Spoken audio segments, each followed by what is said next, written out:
Bonjour à tout le monde.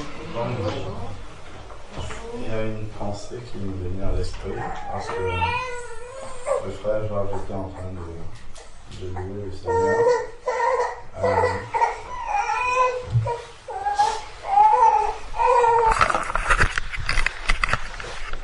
C'est une réflexion. S'il arrivait qu'il y ait une épidémie qui fasse un grand nombre de morts, de telle manière que nous soyons par exemple dans un immeuble comme celui-là, tous nos voisins sont décédés, jusqu'en bas. Quand nous traversons la route, nous voyons à peu près 1, 2, 3 personnes vivantes. Mais sinon, on traverse les corps. Quand on arrive au travail, tous nos collègues sont là, mais ils sont morts, ils sont sur leur bureau, ils sont morts. Nous esquivons, nous nous asseyons, nous prenons si c'est un ordinateur, si c'est, je sais pas, selon le métier qu'on fait, on travaille. Et ensuite, on peut même arriver chez nous, on a peut-être nos enfants ou notre épouse ou notre mari qui est mort, qui est là aussi. Et nous faisons nos activités quotidiennes. Est-ce que c'est de cette manière-là que nous allons réagir? Est-ce que nous allons faire nos activités habituelles au milieu de tous ces corps-là?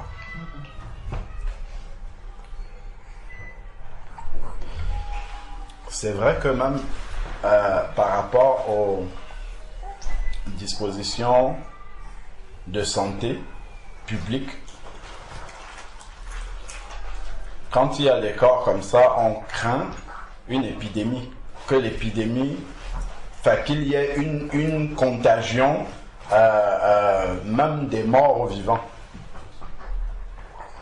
Donc, en général, l'État fait rapidement, quand on voit par exemple les grandes épidémies comme Ebola ou bien, je ne sais pas, les grosses épidémies qui touchent des pays entiers, ils font tout pour se débarrasser le plus possible des corps afin que que l'infection soit contenue et ne se propage pas de manière plus importante. Et il y a un verset dans la parole du Seigneur, justement, dont le frère faisait allusion.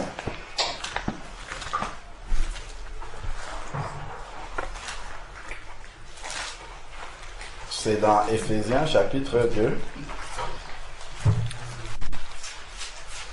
C'est un verset que nous connaissons bien.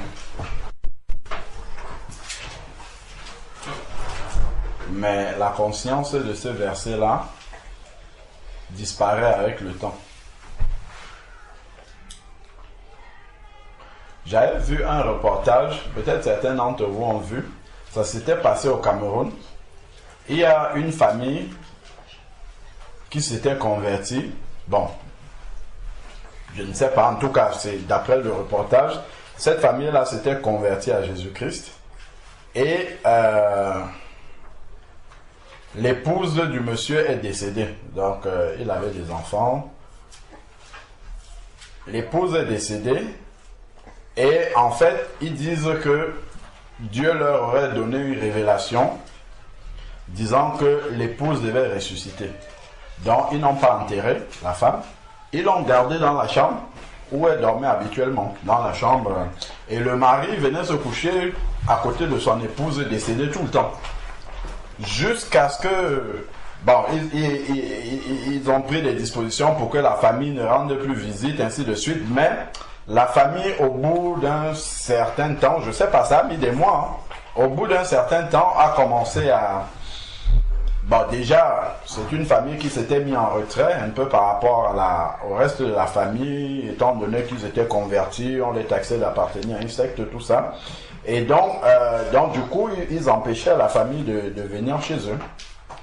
Mais le mari, les enfants, vivaient normalement dans la maison avec le corps de la maman qui était là. Ils ont vécu des mois comme ça. Et donc la famille, à un moment donné, les voisins ont commencé à soupçonner tout ça. Ils ont alerté la gendarmerie. La gendarmerie est venue, la télévision a filmé, c'est un reportage qui est passé à la télé. Voilà, la gendarmerie est venue Et le monsieur n'a pas nié, hein. Il a dit, oui, voilà, ben moi j'avais reçu du Seigneur que ma femme va ressusciter. Les enfants, si on dit pareil, on les a menottés, tous on les a amenés, on a sorti le corps, ainsi de suite, la gendarmerie était là. Ben, imaginez un peu un corps qui a fait des mois et des mois, hein. C'était là dans la maison. C'est impressionnant vraiment. Bon, donc il y a des gens qui ont vécu comme ça, mais quand on s'imagine un peu des personnes vivre comme ça n'a pas l'air d'être normal. C'est-à-dire quelqu'un qui est normal ne peut pas vivre comme ça de manière sans être gêné, même simplement par l'odeur, oui, oui. Sans être malade au bout d'un certain temps. Parce que contaminé par le corps est le centre de toutes les infections qui peuvent arriver et après ça se transmet au vivant. Donc la Bible dit ici dans Éphésiens chapitre 2 verset 1, il dit pour vous, vous étiez morts par vos fautes et vos péchés, point. Arrêtons-nous là d'abord et allons dans Genèse chapitre 2, verset 17. Genèse 2, verset 17. Le Seigneur donne un commandement à Adam, ici, au verset 15 déjà. Genèse 2, verset 15. L'Éternel Dieu prit l'homme et le plaça dans le jardin d'Éden pour le cultiver et pour le garder. L'Éternel Dieu donna ce commandement à l'homme: tu pourras manger de tous les arbres du jardin, mais tu ne mangeras pas de l'arbre de la connaissance du bien et du mal, car le jour où tu en mangeras, tu mourras. Donc nous savons que dès l'instant que Adam a mangé, la mort est entrée en lui, la mort physique, mais également la mort spirituelle, donc la séparation éternelle d'avec Dieu. Donc quand quelqu'un n'est pas converti à Jésus-Christ, quand il n'est pas réconcilié, comme on dit, à Jésus-Christ, Éphésiens 2 nous dit qu'il est mort pour Dieu. Il est mort, ça veut dire qu'il est séparé de Dieu. Son esprit ne communique pas avec Dieu. Donc il dit pour vous, vous étiez morts par vos fautes. Donc tant que nos péchés ne sont pas pardonnés, tant qu'on ne s'est pas repenti de nos péchés et qu'on a confessé Jésus-Christ comme notre Seigneur et Sauveur, qui est la vie, parce que Jésus-Christ a dit dans Jean 14, verset 6, « Je suis le chemin, la vérité et la vie. » Donc, si on n'a pas Jésus-Christ, ça veut dire qu'on n'a pas la vie. Donc, quelqu'un qui n'a pas la vie, par conséquent, est dans la mort complètement. Donc, si Dieu renouvelle notre intelligence et ouvre nos yeux spirituels, en fait, le monde dans lequel on est exactement celui que j'ai décrit au début. On a tous nos voisins qui sont morts. On a tous les gens qui sont en route là, qui conduisent des voitures, d'autres à vélo, tout ça, ils sont tous morts. Quand on arrive au travail, on travaille au milieu de la mort. Si on va même manger au restaurant avec nos collègues, nous sommes assis dans un cimetière en fait. Il n'y a que la mort comme ça partout autour de nous. Ce n'est que la mort qui est autour de nous. En fait, on a un problème, c'est qu'on a reçu l'évangile de manière intellectuelle. Et notre pensée n'est pas constamment renouvelée. La pensée des premiers disciples, des apôtres, était renouvelée. C'est pour ça qu'ils ne pouvaient pas se taire, en fait. Eux, ils avaient conscience qu'ils étaient dans un cimetière. Et si tu es dans un cimetière, il faut que tu te débarrasses de tous ces morts-là. Et pour se débarrasser de ces morts-là, c'est de les ramener à la vie en fait, parce que tu as reçu l'autorité, nous avons reçu justement le pouvoir de ressusciter des morts. C'est ce que le Seigneur nous a dit. Il nous a donné l'autorité de ressusciter des morts. Ce ne sont pas seulement les morts physiques, même les morts spirituelles. Bien sûr, c'est Dieu qui va les ressusciter, mais par comment dire, par l'intercession des saints, par le témoignage des saints, par l'évangélisation des saints, le Seigneur ramène à la vie ceux qui sont morts. C'est ça qui va ramener un peu de vie autour du cimetière dans lequel nous sommes. Donc les premiers disciples, eux, ils avaient conscience que partout où ils passaient, ça sentait mauvais, l'odeur de la mort, en fait. Et ils ne pouvaient pas vivre normalement dans un milieu comme ça, rempli de la mort.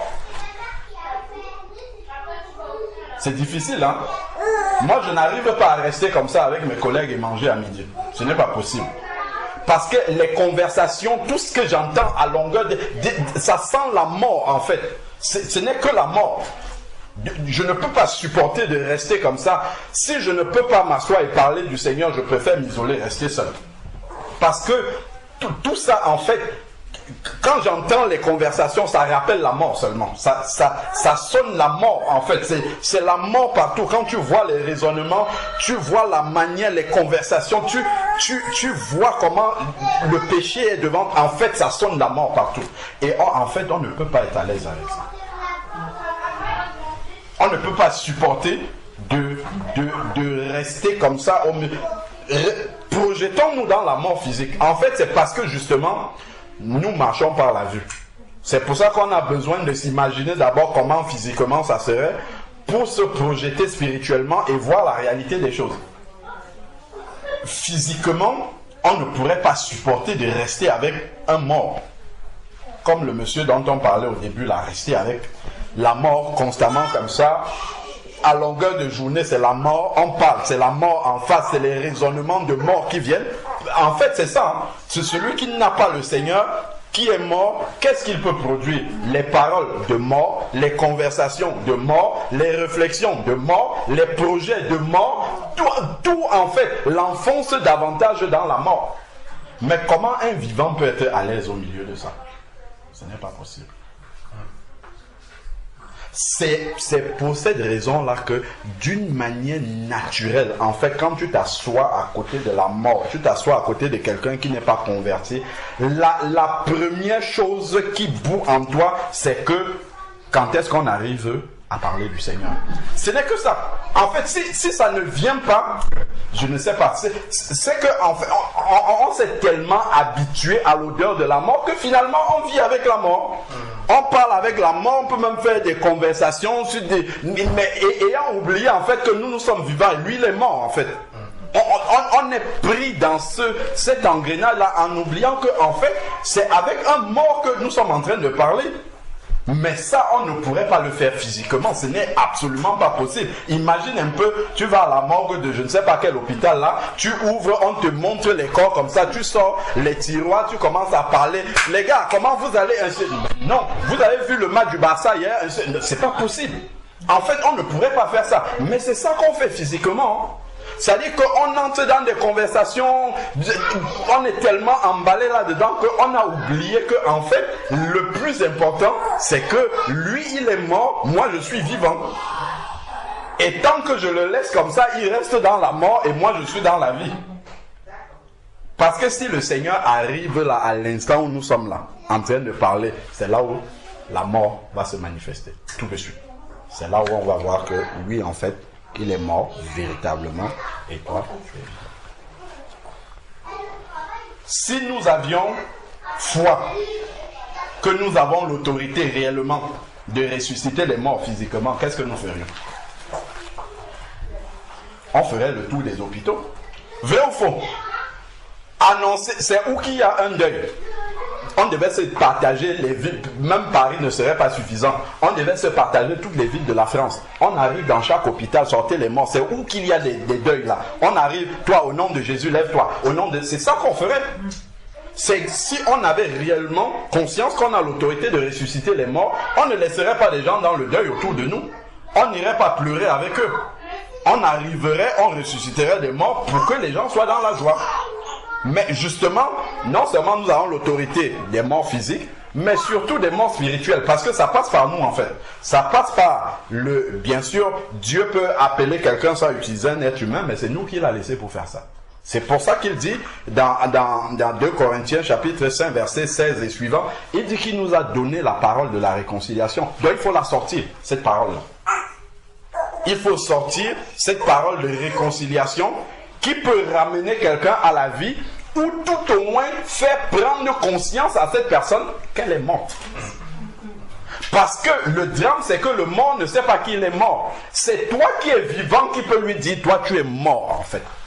Ce n'est pas parce que tu es en train de parler, tu raisonnes, ainsi de suite, mais tu es mort. Parce que le mort ne peut pas dire je suis mort. S'il dit déjà je suis mort, ça veut dire qu'il est en vie. On est bien d'accord. Si un mort se réveille quelque part, vous allez vous voyez un corps, il se lève et dit en réalité je suis mort, ça veut dire qu'il n'est pas mort. Donc, ce n'est que celui qui est vivant qui peut dire « Ah, vous avez entendu que tel est mort ». Ce sont les vivants qui racontent que les autres sont morts. Les morts ne peuvent pas commencer à annoncer leur propre mort aux gens parce qu'ils sont morts. Donc, c'est ceux qui sont vivants qui peuvent venir dire déjà toi tu ne sais pas, mais en réalité tu es mort. Première chose. Et maintenant, Jésus m'a donné l'autorité de te ramener à la vie. Donc, voici comment on fait pour venir à la vie. C'est ça, et tu as la capacité, maintenant que tu sais que tu es mort. C'est ça la différence avec la mort physique. Maintenant que tu sais que tu es mort, Jésus te donne une opportunité de revenir à la vie.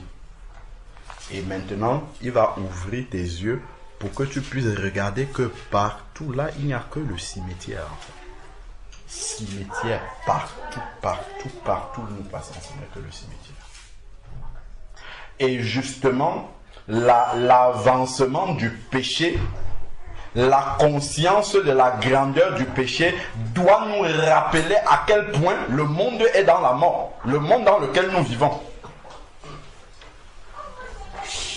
Mais nous sommes tellement habitués à l'odeur de la mort, en fait on a fini par se familiariser avec ça. On est devenu comme les morguiers. Un morguier est tellement familier. Si tu arrives, tu vois comment le morguier traite les corps, tu seras ébahi. Tu vas te dire, mais lui, il est déshumanisé complètement. On ne dirait pas que c'est des êtres humains qu'il est en train de traiter. Parce qu'il a un rapport à la mort qui n'est pas le même que nous. Lui, c'est son travail. Comme tu peux aller, je ne sais pas si tu travailles à l'usine, c'est comme ça. Lui aussi, c'est une usine pour lui. Taxi, il doit laver, il fait ce qu'il a à faire. Et après, il rentre chez lui. Il n'a aucun cas de conscience par rapport à la mort qui est là-dedans. En fait, nous sommes devenus comme des morguiers. Parce que la mort est autour de nous, mais on ne porte pas suffisamment la gravité dans notre cœur du fait que la mort est là et que nous avons une solution quand même pour ramener les personnes à la vie et qu'il faut faire quelque chose. Déjà, prier. Prions pour que Dieu nous donne les opportunités justement de dire aux morts qu'ils sont morts. Ensuite, que Dieu touche leur cœur, ouvre leur cœur. Et ensuite que nous ayons l'opportunité de parler avec eux et que Dieu agisse dans leur cœur d'une manière ou d'une autre. Que le Seigneur, il n'y a pas une seule manière de ramener un mort à la vie. Mais en fait, c'est surtout l'alerte par rapport au fait de s'habituer à l'odeur de la mort et de finir par faire avec. Ça, ce n'est pas normal en fait. Ça, c'est quelque chose qui n'est pas normal du tout. Ce n'est pas normal. Dans nos familles, on va arriver, tu vas arriver, les choses sont complètement mondaines, les gens sont dans les conversations mondaines et tu es à l'aise. En fait, ça ne doit pas être possible. Ça ne devrait pas. C'est parce qu'on s'est tellement, soit on reste trop avec les morts. Le morguier, c'est un peu le cas. Il reste tellement avec les morts qu'il a fini par s'habituer à ça. Si tu es constamment avec les vivants, ce qui est le cas pour nous tous, le jour où tu arrives à la morgue, tu vois plein de morts, tu n'es pas dans un sentiment. Moi, j'ai été à la morgue quand ma maman était décédée, j'ai vu plusieurs corps là. En fait, tu n'es pas comme habituellement. Tu sais, il y a quelque chose qui se passe en toi, qui te rappelle que toi tu es vivant, eux ils sont morts, et il y a quelque chose qui ne va pas. Donc tu es dérangé en fait dans ce milieu-là. Donc effectivement, si nous ne sommes pas dérangés, soit nous sommes devenus comme le morguier, soit il y a un peu de la mort qui est déjà en train d'entrer en nous. Parce que quand un peu de la mort commence à entrer en toi, tu commences à t'habituer à ceux qui ont la mort en eux. Et ça, c'est ça qui est le plus dangereux en fait. Ça, c'est très, très, très dangereux. Parce que si tu es réellement vivant selon le Seigneur, dès que tu es au contact de la mort, il y a quelque chose qui va te déranger. Mais si la mort commence à te gangréner, voyez par exemple, quelqu'un qui est resté longtemps à l'hôpital, il n'est pas morgué, hein, mais il est resté longtemps à l'hôpital, dans une chambre commune où il y a plusieurs personnes. Les voisins, ses voisins de lit sont morts, plusieurs. La première fois, ça va le choquer, 2, 3. Après, il va finir par s'habituer de ce que les voisins meurent. Peut-être, il va même se préparer. Peut-être un jour aussi, ça va être moi, on va aussi m'amener. Donc, il va finir par s'habituer à la mort. Pourquoi? Parce qu'un peu de la mort a déjà commencé à le contaminer en réalité. Hein. Il s'est fait à l'idée que moi aussi, comme ceux qui sont autour de moi, un jour, ça va être mon tour, on va m'enlever aussi, quelqu'un d'autre sera à ma place et c'est comme ça. Donc il est plus près dans sa pensée de la mort que toi qui es dans le monde des vivants de tous les jours, qui est en dehors de ce milieu-là. Tu ne vois pas les morts, les gens mourir tous les jours. Donc lui, en fait, un peu de la mort a déjà commencé à travailler en lui et à préparer son esprit, à habituer en fait sa personne à la mort, parce que les gens meurent, ils voient, on ferme les yeux des gens devant lui, on vient, on les prend, il y a des familles qui commencent à s'alarmer là. Il est habitué au deuil, en fait, à l'image des personnes qui partent ainsi de suite. Même dans certains pays comme les nôtres, en fait, même les médecins, ils ne sont pas morgués, mais ils sont déshumanisés aussi. Parce que tellement habitués à voir les personnes mourir. Donc il faut vraiment que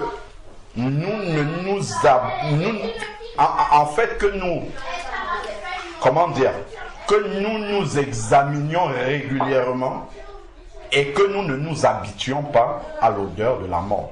Et que nous ne fassions pas avec la mort comme si, en fait, je ne sais pas comment expliquer ça, comme si en fait c'était une fatalité. On doit vivre avec la mort, on doit tolérer la mort, on doit rester avec la mort, on est impuissant devant la mort, on est inefficace. Finalement, en fait, sinon finalement nous-mêmes nous ferons partie de la mort. Hein. C'est ça en fait. Si on est plus sensible à ça, là il y a un problème. Si on peut rester avec un païen comme ça, parler du début jusqu'à la fin, et ne pas bouillonner en nous, de ne pas avoir eu l'occasion de lui dire tu es mort, c'est qu'il commence à avoir un problème en nous.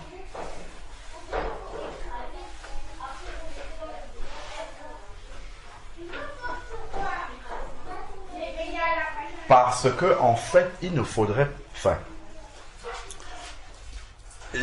quand le Seigneur dit allez faites de toutes les nations des disciples, quand nous évangélisions quelqu'un, il ne faudrait pas que nous le fassions comme un devoir en fait. Comme étant en train d'obéir. C'est vrai qu'on est en train d'obéir à un commandement. Mais il faut que nous arrivions au stade de comprendre que c'est une urgence en fait. Comme celui qui est dans une épidémie où il n'y a que la mort partout en fait. Il le fait par instinct de survie parce que sinon la mort va l'attaquer lui aussi.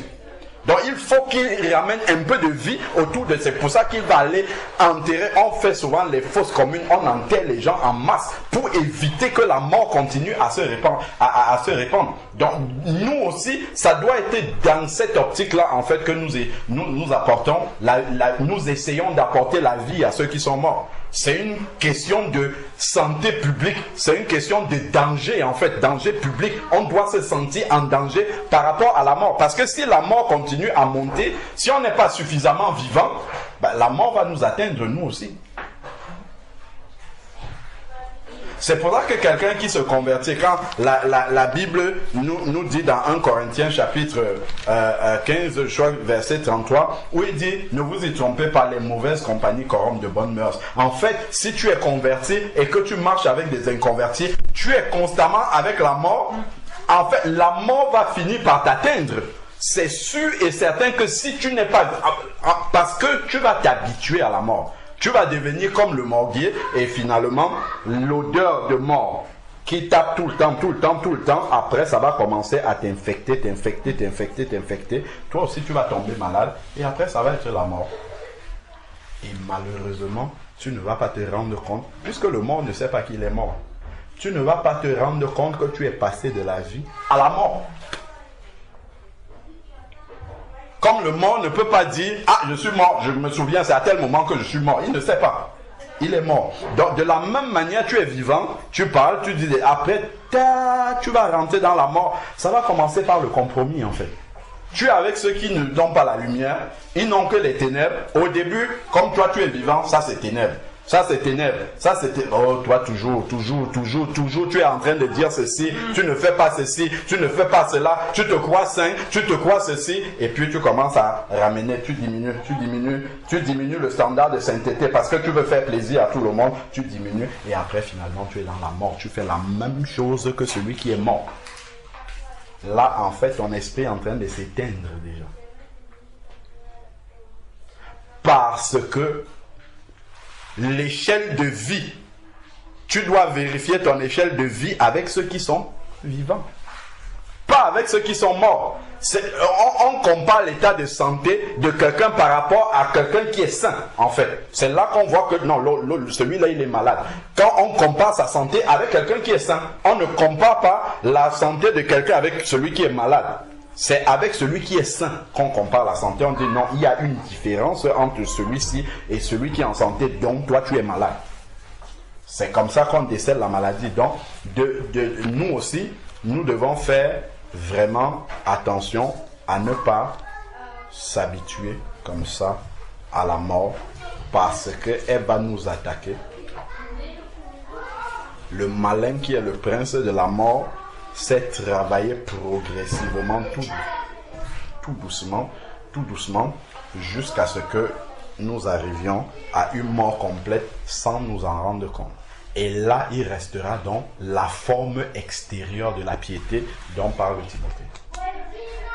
Il restera une apparence de piété, mais ce qui fait la force aura disparu. La vie de sainteté ne sera plus là. Elle ne sera plus là. Donc, c'est vraiment c'est un danger pour nous. Hein. On ne le voit pas si bien, mais c'est un danger pour nous d'avoir tellement de morts, d'être entouré tellement de la mort et de finir par s'habituer à ça. Il y a des expressions peut-être qui te choquaient quand tu entendais.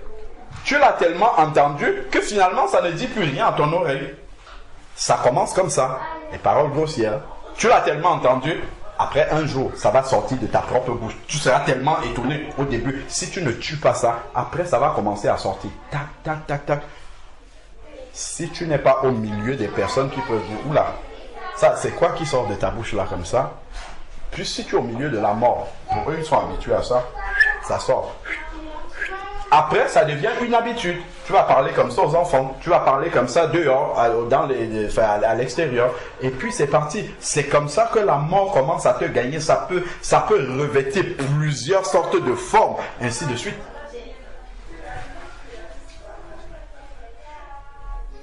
Ah, le voisin va venir t'attaquer. Tu es tenté de te venger.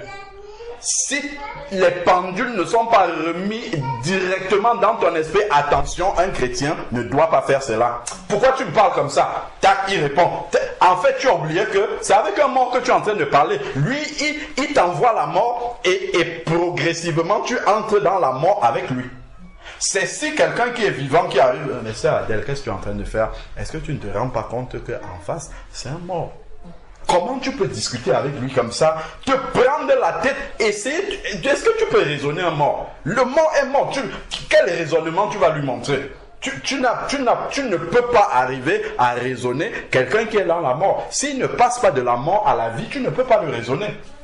Donc il n'y a pas à le raisonner avec de belles paroles, ainsi de suite. Tant qu'il n'est pas venu à la vie, il ne peut pas entendre ça. Lui, son langage, c'est celui de la mort. Et si tu ne fais pas attention, faut que tu franchis la ligne comme ça, tu rentres là-dedans, parce qu'on a une partie de la mort qui habite en nous. Attention, la chair, c'est la mort. La chair qui vit en nous, c'est la mort. Donc, et c'est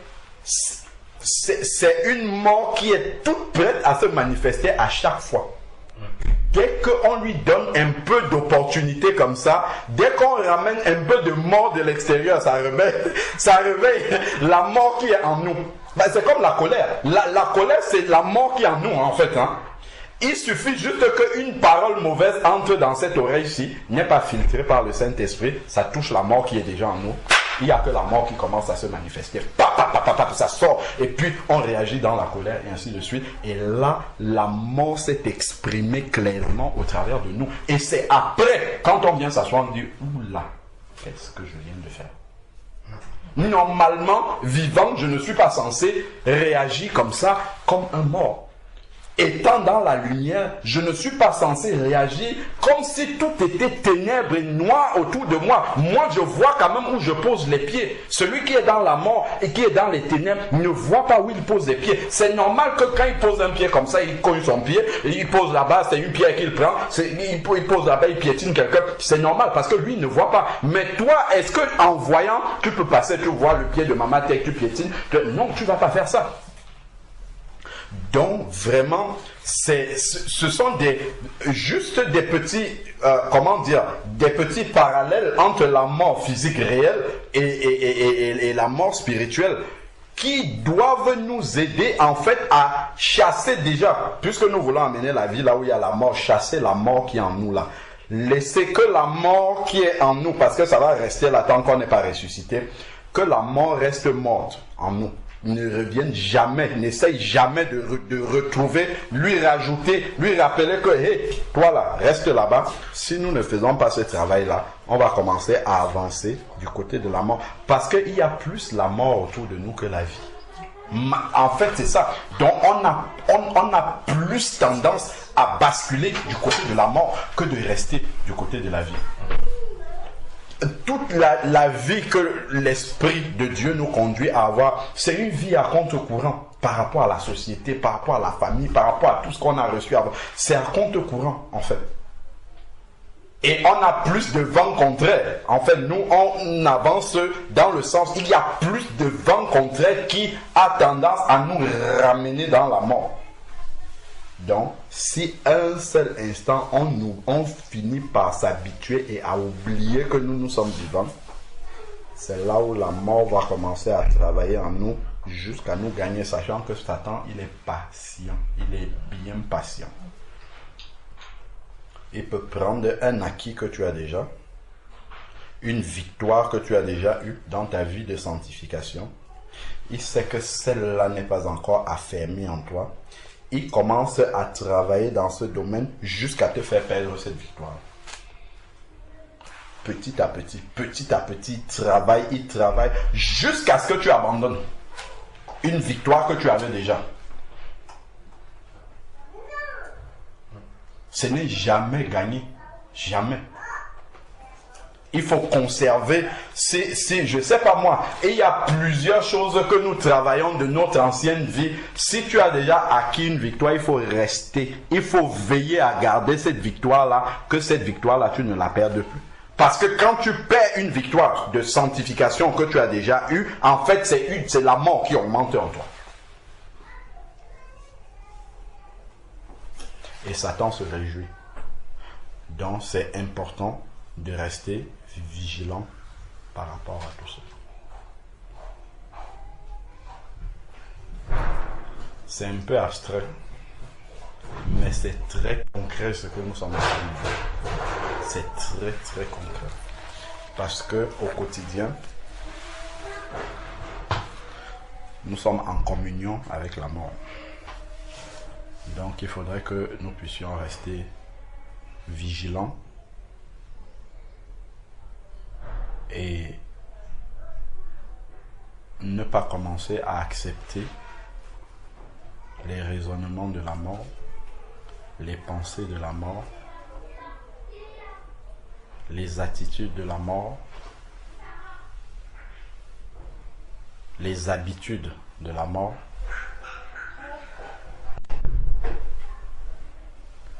Il ne faut pas accepter ça.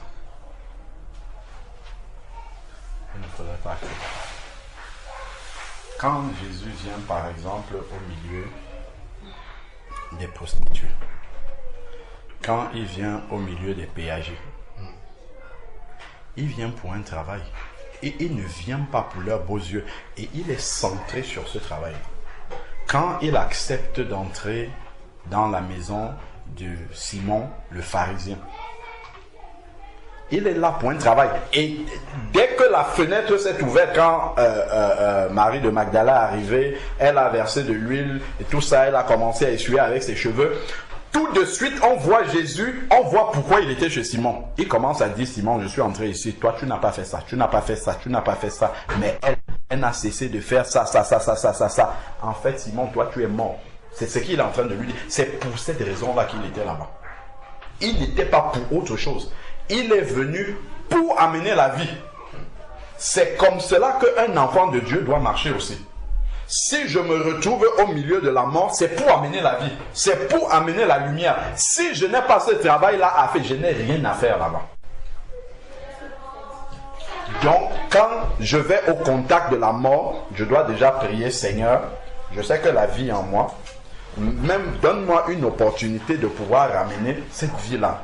Donne-moi une opportunité de pouvoir ramener la lumière. Parce que tu es la lumière du monde et il ne faudrait pas que la lumière qui est en moi éclaire sous le boisseau. Il faut que ça soit posé là et que ça éclaire tout le monde. C'est ça le but. Donc nous devons vraiment rester vigilants par rapport à ça. Comme l'apôtre, je crois que c'est l'apôtre Pierre qui dit qu'il ne se lasse de nous rappeler les mêmes choses. En fait, si on ne nous rappelle pas ça, si on ne se rappelle pas ça nous-mêmes, en fait, la contamination ou la contagion, elle se fait de manière, en fait, presque inconsciente.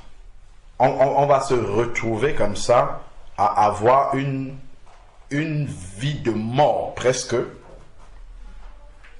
en étant encore vivant. Et ça, c'est très dangereux.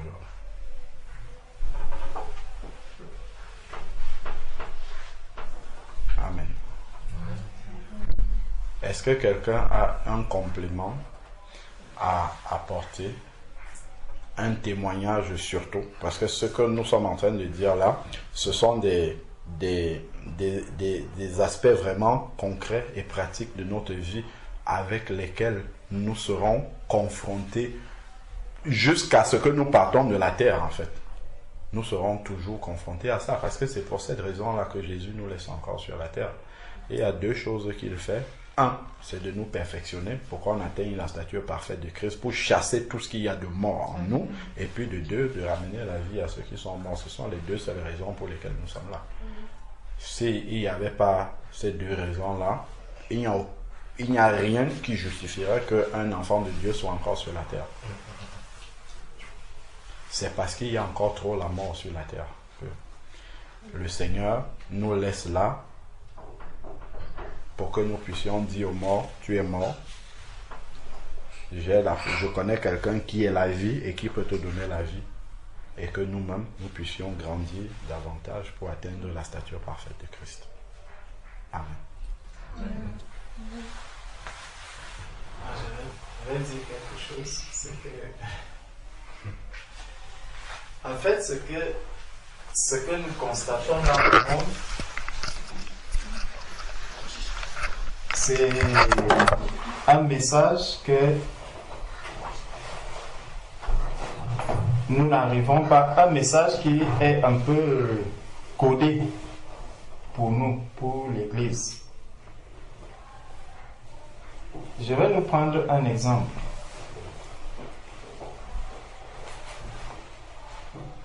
Lorsque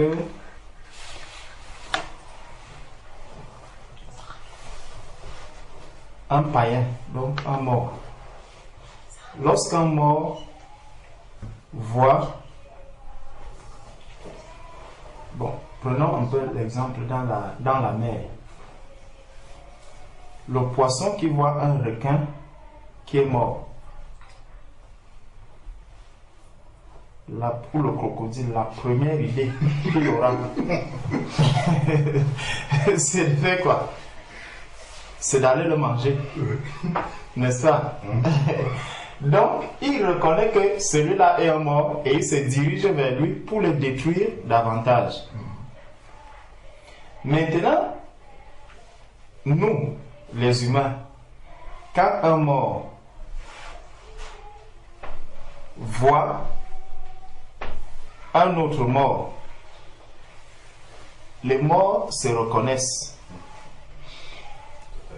Ils se reconnaissent forcément. Il sait que celui-ci est comme moi, donc nous allons bien nous entendre. Ils seront des amis, ils vont... Là, on parle bien de la mort spirituelle. Et leur langage, ils vont s'entendre dans le langage, ils vont s'entendre dans les loisirs, ils vont s'entendre dans les projets, bref, dans la vie commune, dans la vie de tous les jours, ils vont forcément très très bien s'entendre. Et ils reconnaissent aussi au milieu de quelqu'un qui est différent. Et donc, quand un être humain voit un autre être qui est différent, deux choses. Soit il n'a pas la nature humaine, soit c'est un être qui s'est mis à part. Et donc, il y a plusieurs manières de s'approcher de cet être qui est mis à part. Il peut s'approcher de toi par les persécutions, pour que lorsqu'il va te persécuter, à un moment, il finira par percer le mystère. Pour comprendre, donc quand on le voit même calme là et tout, en fait, il cache quelque chose, c'est que c'est quelqu'un qui est plus mort même encore que moi. Parce que la mort a des phases. Quelqu'un qui ferme les yeux maintenant, on vient, on prend le pouls, il est fini. Si on le couche là, moi aussi je me couche à côté de lui, il n'y aura pas de différence. Moi je suis en train de dormir, un autre est couché à côté de moi, il est décédé. Dès que quelqu'un entre là, il dira, j'ai trouvé deux personnes en train de dormir, là ou dans la maison. Pourtant lui, il est décédé. Les jours passent, nous sommes là en train de dormir tous les deux. À un moment donné, on va voir que tout son corps déjà devient raide. Le mien peut encore bouger. Mais si nous sommes tous couchés, la différence ne se voit pas encore. Donc, la mort a une phase progressive.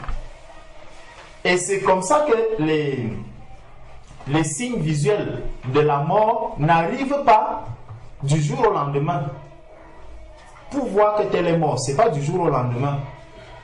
C'est pour ça que quand quelqu'un décède, on va apporter, certains viendront prendre le pouls, certains... Donc ce n'est pas visible. On ne voit pas que tel est décédé juste en le regardant comme ça, non. Si tu regardes, tu vas prendre toutes les personnes qui dorment pour des morts.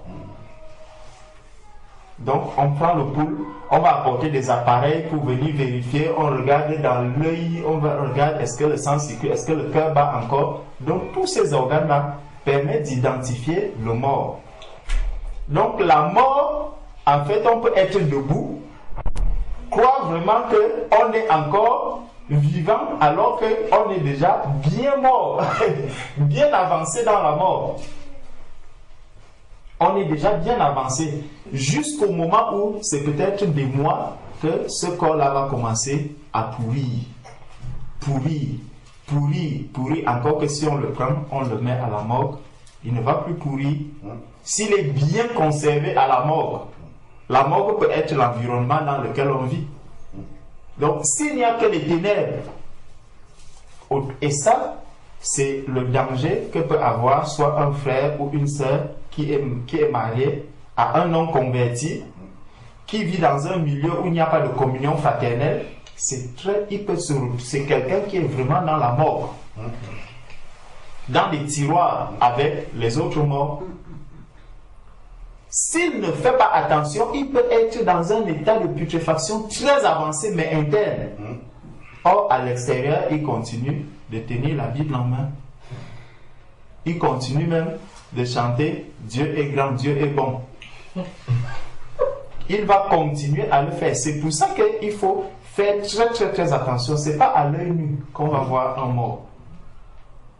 Le début de la mort, ce n'est pas à l'œil nu. Il y a des organes. Est-ce que mon cœur que j'ai là, quand je vois, et la preuve, vous voyez souvent des bien-aimés qui sont parfois éloignés. Quand celui-là parle de la communion fraternelle, il dit, oh, je veux la communion fraternelle. Dès que cette communion fraternelle arrive, donc on apporte l'appareil maintenant, on pose l'appareil. Dès qu'on pose l'appareil, les premiers signes, on dit, ah, le pouls est parti depuis. C'est pour ça qu'il y a des frottements. Quelqu'un qui était tout seul, qui vivait tout seul, sans communion fraternelle, dès qu'on lui apporte la communion fraternelle, c'est l'appareil de mesure. Dès que cet appareil se pose sur toi, on dit le cœur ne bat plus. C'est des cris qui commencent. Ma soeur là, elle n'a pas d'amour. Mon frère là, il est comme ça. Et les paroles même, quand tout ce qu'il voit sur moi, il a des choses à redire. Il veut critiquer mon avis, il veut critiquer mon ceci. En fait, c'est que le pouls a disparu. On regarde maintenant, est-ce que le cœur bat encore fort? On se rend compte que non, même le cœur là, il est en train de partir. C'est ça réellement le danger de vivre seul sans communion fraternelle. C'est vraiment la mort. Et donc, les collègues, mon voisin viendra vers moi, pourquoi? Justement pour tester. Pour tester, est-ce que le pouls là, est-ce qu'il est encore bon? Il est encore bon ou pas? Tu vois, on voit le pouls commence à baisser. Dès qu'il pose. Mais qu'est-ce qu'il y a? Tu viens ouvrir, tu viens toquer à la porte de qui? Tu viens me parler même devant. En fait, le voisin se rend compte qu'effectivement, là, le pouls est en train de baisser. Et il faut que soit j'apporte maintenant le formol pour achever une fois. Parce que là, il va apporter quelque chose qui va encore te faire plus mal. On va casser la voiture. On casse la voiture, on voit comment tu vas réagir. Après, on va venir dans la nuit. Oui, il injecte le formol à des doses différentes. Il met un petit formol, il regarde. Est-ce qu'elle réagit encore? Oui, elle réagit encore. Il appuie encore le formol. Et ça, au fur et à mesure qu'il injecte le formol, si maintenant tu as la parole du Seigneur qui dit que même si je bois du poison, même s'il y a le poison qui entre en moi, je ne peux pas mourir. Amen. Il va apporter son formol, tu restes vivant. Amen. Amen. Tu apportes le formol, il reste, il dose. Tu es toujours vivant.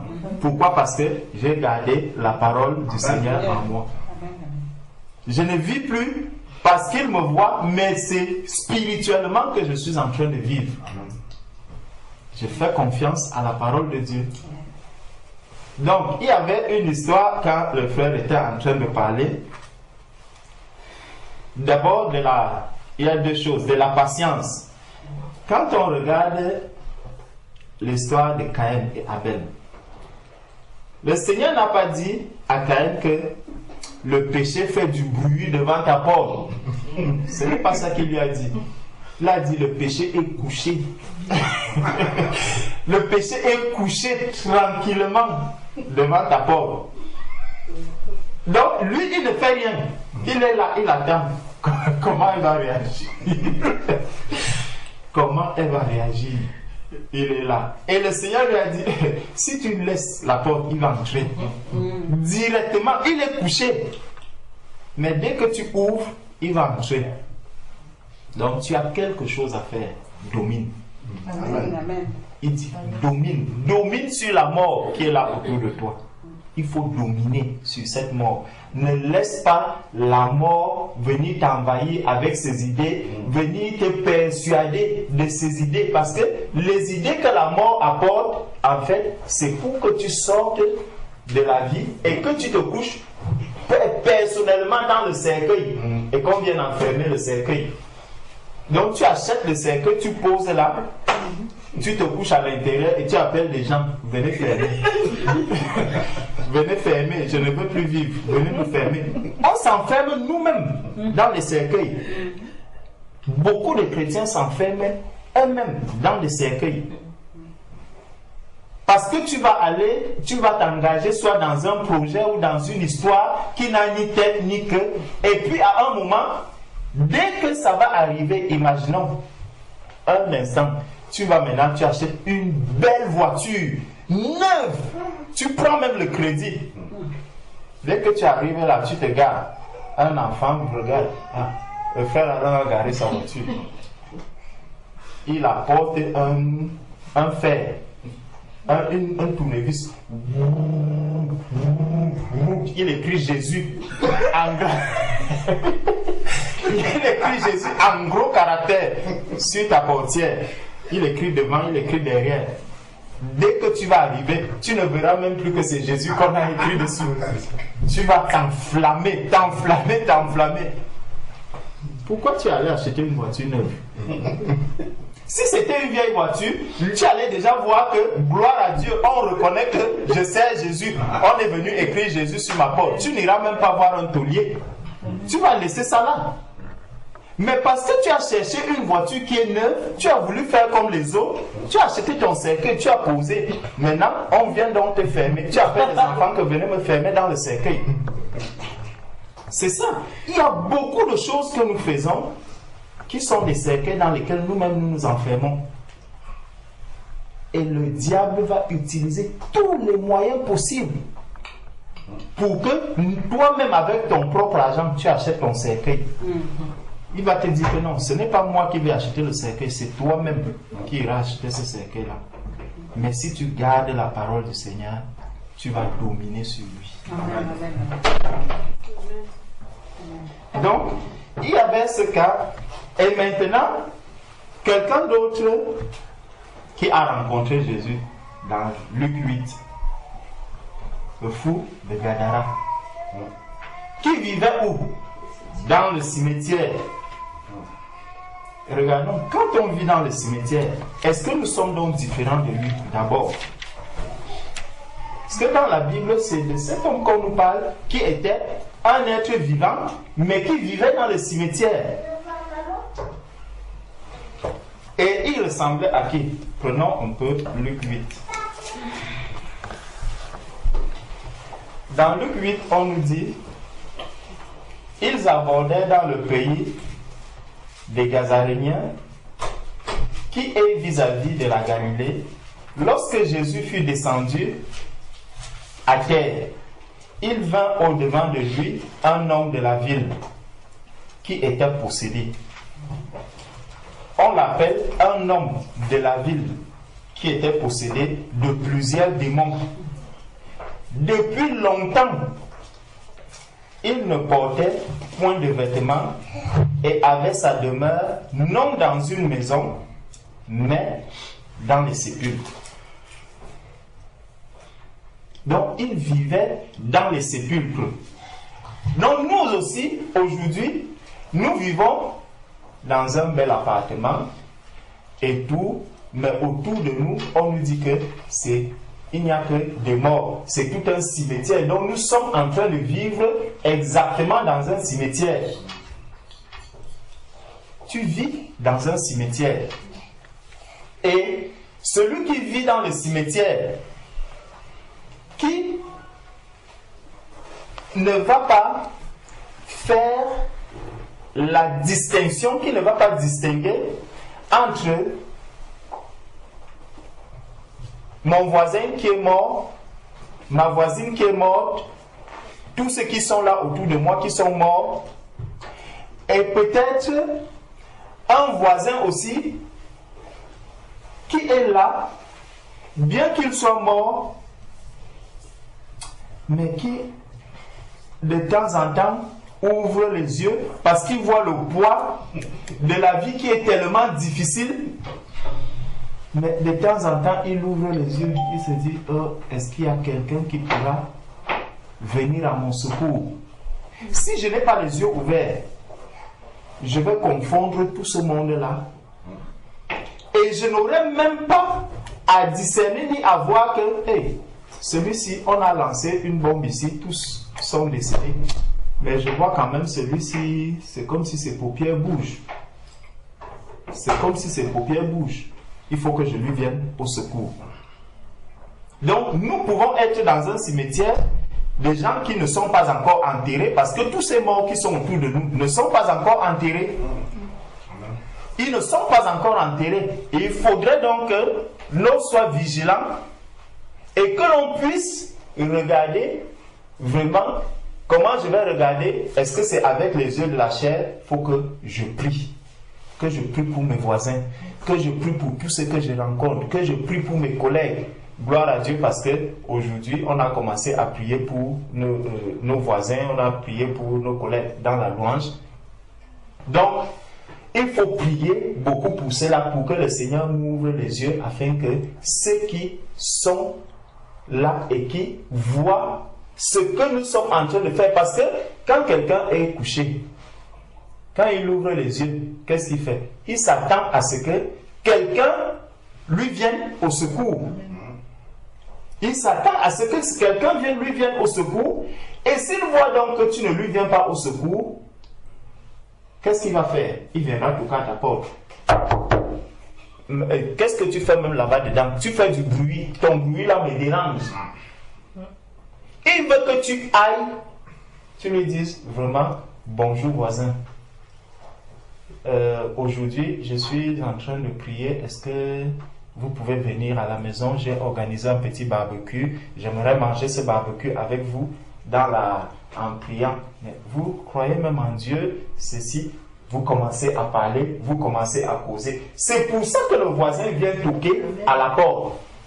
Si tu manges seul les barbecues, si tu manges seul les poulets, tu fermes la porte. Et quand il n'entend que des sons, parfois il entend le tam-tam qui tombe, il va dire, mais bon, ceux-ci, ils mangent tous les dimanches.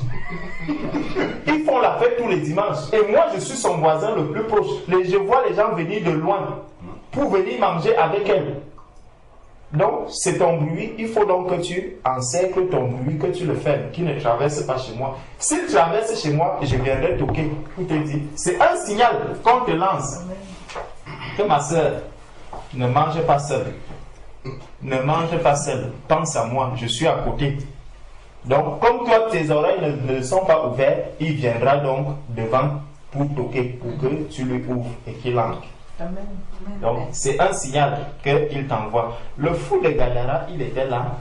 On nous parlait, on nous dit qu'il marchait nu. Aujourd'hui, avant de venir, j'ai partagé avec quelqu'un et la personne me disait, vraiment, je prie le Seigneur pour qu'il me brise. Mais quand je regarde ma vie, il n'y a que des problèmes qui arrivent. Il n'y a que des problèmes, vraiment. J'ai énormément de problèmes avec les gens de ma famille, avec tout le monde. Je lui ai demandé, tu pries que le Seigneur te brise? Nous aussi, c'est ce que nous disons souvent. Seigneur, brise-moi. Et il y a un exemple qui m'est venu. C'est un plat. Si je prends un plat, le plat tombe à terre, qu'est-ce qu'il fait? Il est brisé. Est-ce que ce plat brisé est encore bon pour les humains? Hein? Non. Le plat brisé n'est plus bon pour les humains. Il doit être à la poubelle. Comment donc voulez-vous que je prie que Seigneur brise-moi, brise-moi, brise-moi, et que ma famille qui est du monde vienne encore vers moi? Ce n'est plus possible. Je dois être rejeté. C'est la norme des choses. Ça veut dire que la prière que j'envoie au Seigneur est exaucée. Amen. Donc nous prions souvent sans savoir vraiment le résultat qui suit ce que je demande. Seigneur, viens me briser. Est-ce que le Seigneur va casser ces os? Non. Ce n'est pas les os qu'il va casser. Il va vraiment te briser pour que le monde ne voit plus ce qui est en toi. Tu seras inutile pour le monde. Amen. Amen. Amen. Le monde ne peut plus considérer qui est-ce que tu es. Amen. Tu n'as plus de valeur pour le monde. Amen. Tu n'es bonne que pour la poubelle. Ouais. Et c'est dans cette poubelle donc que le Seigneur, lui, il te ramasse parce que c'est celui qui a fabriqué le plat. Lorsqu'il va donc le recycler, c'est lui qui sera, ah, ça c'est le verre. Et ce verre-ci, je dois le prendre pour le recycler afin de lui donner une bonne forme. Amen. Alléluia. Il va lui donner maintenant une forme qui convient à ce verre que le monde a rejeté. Amen. Christ a été rejeté par les hommes, brisé, totalement brisé. Amen. Si le monde t'accepte encore, tu vis dans un cimetière. Si le cimetière t'accepte, c'est que tu as la forme qui convient au cimetière. Amen. Le monde doit te rejeter. Donc nous prions, Seigneur, brise-moi, brise-moi, brise. Voilà le résultat du brisement. Tu es brisé et tu es rejeté par le monde. Amen. Ta femme te rejette, tes enfants te rejettent, tes parents te rejettent. Tu ne sers plus à rien. Un plat brisé ne sert plus absolument. Au contraire, on va le ramasser, on va commencer peut-être à tracer des choses pour couper. Ce n'est pas le but pour lequel le plat a été fabriqué. Donc tu as changé de nature. Et souvent on entend que nous sommes devenus une nouvelle création. C'est ça la nouvelle création que nous sommes devenus. Ce n'est plus pour avoir la même utilité, le même usage que j'avais avant. Non, ce n'est pas ça. L'usage doit changer. Et donc, qu'est-ce que le Seigneur va faire? Parce que justement dans la prière de la personne, elle me disait, j'ai deux choses. Je demande, Seigneur, brise-moi. La deuxième chose, c'est que fais de moi vraiment que je sois comme l'argile dans les mains du potier, afin que tu me donnes la forme que tu veux. Je lui dis, mais ma soeur, ta prière a été exaucée. Amen. Tu es rejeté du monde et maintenant le Seigneur est en train de te former donc pour le corps du Christ. Il te donne une forme qui sera utile uniquement pour le corps du Christ. Ce n'est plus pour le monde que tu vas servir. Tu sais que la vie d'un enfant de Dieu maintenant, c'est pour le service du Seigneur. Il dit que nous faisons toutes choses pour l'édification du corps de Christ. Amen. Amen. Comment je suis donc né de nouveau, mais je demande, Seigneur, vraiment, il faut que je sois utile à ma famille qui est dans le monde. Tu peux même être utile à cette famille, mais cette famille, sache qu'elle va te rejeter. Amen. Tu n'as pas la forme qu'il veut. Amen. Amen. Amen, Seigneur. Si tu n'as pas la forme du monde, le monde ne peut pas t'accepter. C'est ça le brisement que nous demandons. Voilà le résultat du brisement. Tu es brisé, c'est fini. Brisé définitivement. Sauf si toi-même tu repars à la poubelle, tu ramasses, tu achètes la colle. Là, tu remets la colle, beaucoup de personnes le font. Et beaucoup de chrétiens, quand tu commences à te compromettre, tu vas prendre un morceau, tu colles. Après, les jours arrivent, tu colles encore l'autre. Tu colles. Là, tu as un plat qui était brisé totalement, mais à qui tu as redonné toi-même ta forme, tu viens le poser là. Mais sauf que partout où tu vas, quand les gens entrent, on saura que ça, ce n'est pas la forme que ce plat-ci avait normalement. Même si tu es devenu païen comment, il y a toujours quelque chose qui va montrer que celui-ci a quand même connu Christ. Parce que le Saint-Esprit, à certains moments, il va toujours te rappeler que tu as quitté quand même la forme que tu avais. Tu as quitté la forme que tu avais. Mais le plat ne va pas partir de là tout seul. Non. Il faut que toi-même tu reconnaisses que non, vraiment ce plat, je l'ai perdu. Il n'est plus utile pour ce qu'il avait, pour la raison pour laquelle il est arrivé dans cette maison. Donc, sa place maintenant, c'est à la poubelle. Acceptons d'être brisés. Acceptons d'être vraiment brisés pour que le Seigneur vienne recycler, qu'il donne la forme qu'il veut pour chacun de nous, pour notre vie.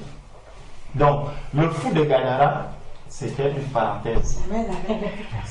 Le fou de Gadara était donc là, et on nous dit que depuis longtemps, il ne portait point de vêtements et avait sa demeure non dans une maison, mais dans les sépulcres. Ayant vu Jésus, il poussa un cri.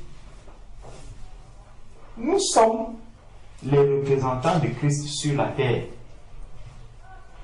Nous sommes les représentants de Christ sur la terre. Donc, quelqu'un qui est là autour de nous, qui ne voit pas la lumière, qui ne connaît pas la lumière, c'est normal qu'il pousse des cris. C'est pour ça que tout ce que vous entendez là aujourd'hui, oh, on est allé, on a créé une nouvelle boîte de nuit là-bas, on a fait ceci, les gens sont en train de danser, ils font tout. Tout est transformé aujourd'hui en bruit. Tout est transformé aujourd'hui en bruit. Et c'est ce qui tue maintenant qui n'a plus de bruit. Quand tu vois la voiture n'a plus de bruit aujourd'hui. Viens te placer devant, tu seras surpris que, ah, je suis mort. Qu'est-ce qui t'a tué? C'est une voiture. Mais je n'ai pas entendu le bruit, non. Ce qui tue n'a plus de bruit. Mais c'est les morts qui font le bruit maintenant. Tous ces morts, et on multiplie. Un lieu où on va créer des jeux d'enfants, quand les gens... On crée un film. Quand le film est en action, quand les gens viennent poignarder d'autres, voilà le cri des morts. Tu vas aussi retrouver dans une salle de cinéma, tu vois un vivant. Il dit, je suis chrétien, mais il est là, assis. Quand les morts crient, ils crient ensemble, ils lèvent les mains ensemble. On arrive au stade. Qu'est-ce qui se passe dans le stade? C'est la sorcellerie. Tu vois un enfant de Dieu, il a marqué, il gagne maintenant 40 milliards. Non, il a signé son contrat, c'est 240 milliards. Tout ça, c'est des cris. Parce que quand on va donner à quelqu'un 10 000 ou 2 000 euros, ça ne va pas faire des cris. Il faut quelque chose qui apporte un cri. 50 milliards. Ouais! Vous avez entendu qu'elle a signé le contrat, son contrat maintenant, c'est 45 milliards. Non, moi je connais l'autre, 60 milliards. Tout ça, c'est des cris. C'est des cris, les cris de perdition.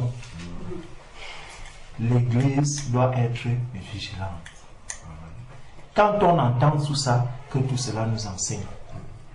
Le cri de la mort, les morts qui sont là autour de nous sont en train de crier.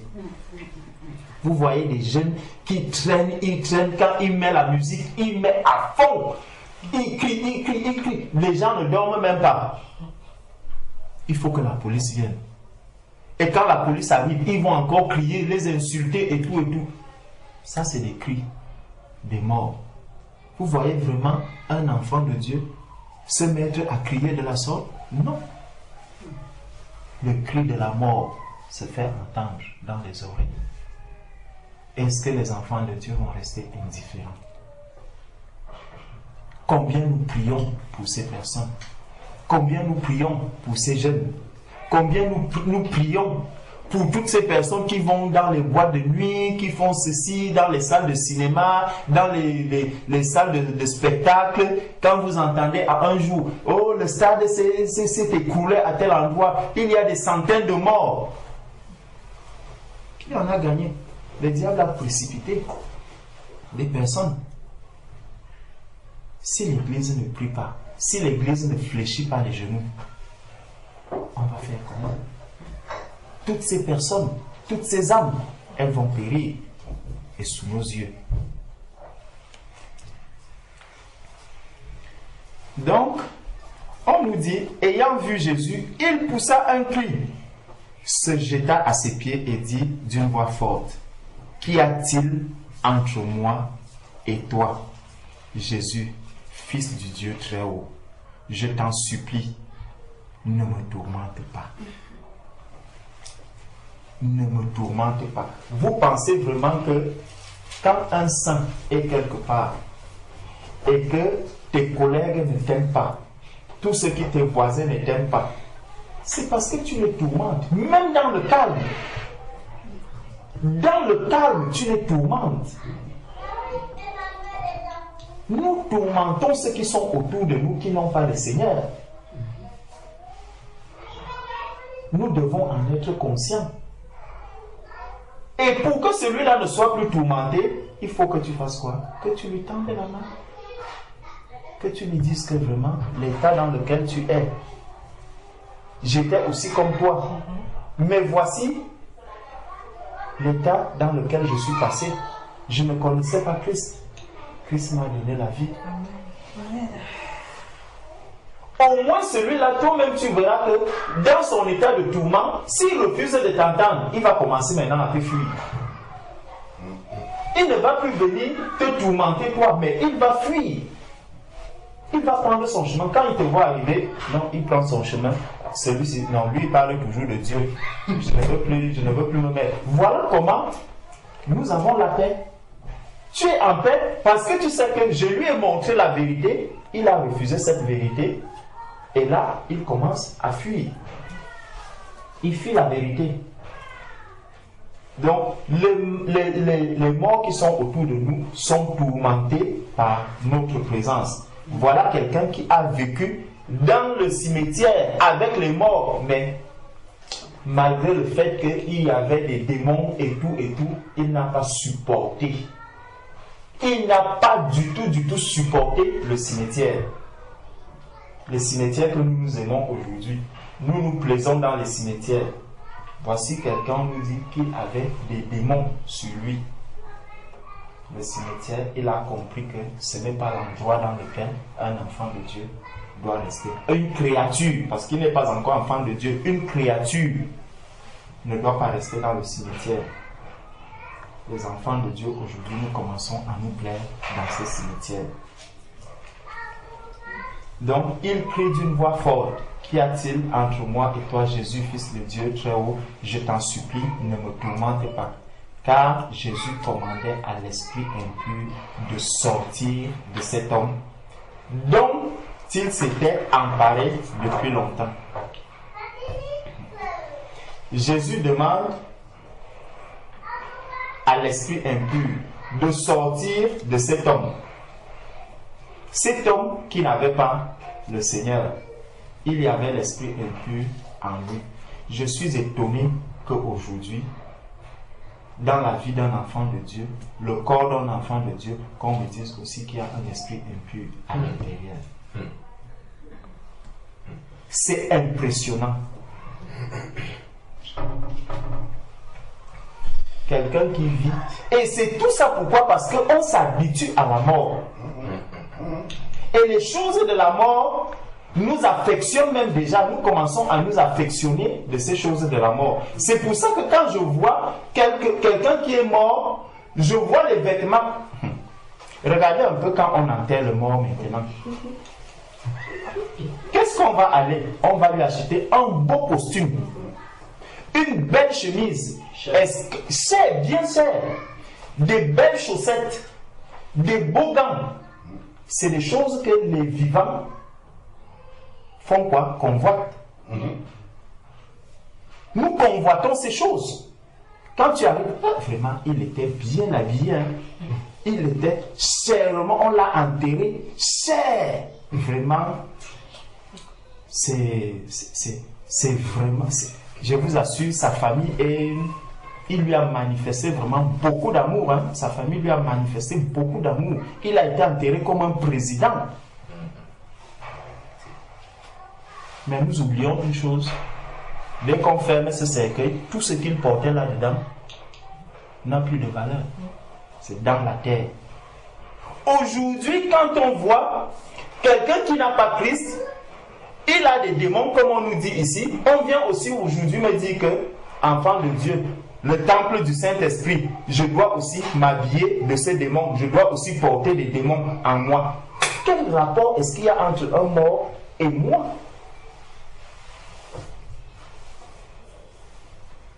Comme le malin, le mort s'habille, il porte tout ce qu'il y a de la mort. Moi aussi, je veux porter les mêmes choses que le mort. Non. Un enfant de Dieu, le corps, le temple du Saint-Esprit, il n'y a aucun rapport. Ici, c'est un enfant, une créature de Dieu qui ne connaît pas encore Christ. Il vient maintenant à Christ et dès qu'il arrive à Christ, la première chose que Christ commande à cet esprit que sort. C'est ça. Tu ne peux pas venir à Christ et avoir des démons en toi. Non, c'est impossible. Ou tu viens à un homme. Ce fou de Gadara, il avait des hommes autour de lui. Il s'approchait des hommes, il s'approchait de tous ces hommes. Avec ces démons en lui, oui, il faisait toutes ces choses. Dès qu'il s'est approché de Christ, ce n'est pas lui qui a dit, quand on lit ici, ce n'est pas lui qui a dit au démon que sortez. Tu t'approches de Christ, tu arrives en Christ, Christ enlève cela. Amen. Amen. Christ enlève cela. C'est le Tout-Puissant, c'est pour ça qu'il est venu sur la terre, pour délivrer ceux qui étaient détenus captifs. Amen. Amen. C'est ce que Christ a accompli. C'est pour ça que Christ est venu sur la terre. Il n'y avait pas un homme capable d'opérer ce miracle, de faire de tels miracles dans la vie des humains. C'est pour ça que Christ est venu dans la force, la puissance pour délivrer les captifs. Pour déchaîner ceux qui étaient enchaînés. Pour ouvrir les portes des prisonniers. C'est ce que Christ est venu faire sur la terre. Quand aujourd'hui, nous envions encore les vêtements qu'on porte sur les morts, sur les cadavres. On met un costume sur le cadavre. Moi aussi, je commence à dire que je peux même porter ce même costume. Moi aussi, je peux même porter cette... Aujourd'hui, les humains, ils ont des démons sur eux. Les enfants de Dieu aussi disent, moi aussi, je suis même possédé. Moi aussi, j'ai été même possédé. Moi aussi, je suis lié. Moi aussi. Toutes ces choses-là. Non, laissons ça. L'œuvre de Christ, quand on s'approche de Christ, voici comment Christ agit. Car Jésus commandait à l'esprit impur de sortir de cet homme dont il s'était emparé depuis longtemps et le gardait lié de chaînes et les fers aux pieds. Mais il rompait les liens et il était entraîné par le démon dans le désert. Jésus lui demanda, quel est ton nom? Légion, répondit-il, car plusieurs démons étaient entrés en lui. Et il priait instamment Jésus de ne pas leur ordonner d'aller dans l'abîme. Il y avait là, dans la montagne, un grand troupeau de puceaux qui paissaient. Et les démons supplièrent Jésus de leur permettre d'entrer dans ces troupeaux. Il le leur permit. Ce n'est pas dans quelqu'un qui s'est approché de Jésus qu'un démon peut encore rester. Non. C'est dans les animaux. Ça, eux peuvent encore recevoir. L'enfant de Dieu n'est pas un animal. Nous sommes le corps et le temple du Saint-Esprit. Il faudrait que le Seigneur nous ouvre, qu'il nous révèle davantage ce qui a été accompli à la croix. Qu'il nous révèle davantage ce que Christ est venu faire sur la terre. Ce n'est pas une œuvre inachevée. Il a dit, tout est accompli. Tout est accompli. Restons spirituels. Marchons par l'Esprit. Agissons par l'Esprit. Faisons tout par l'Esprit. Et le Seigneur lui-même nous aidera à arriver jusqu'au bout. Soyez bénis. Amen.